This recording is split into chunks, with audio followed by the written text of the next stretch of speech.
Anor yasashni o'rganmoqchi bo'lsangiz, 3-darslikni ko'ring.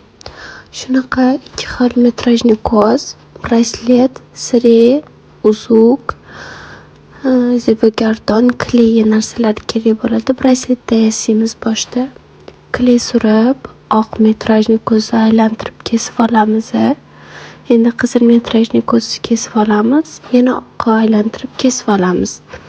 Keyin shunaqa toshlarni qo'yib olaman, yopishtirib, kley bilan ustidan kley surib qo'yaman.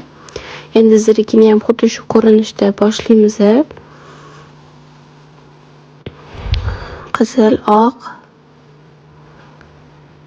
Endi shunaqa toshlarni tashib olamiz.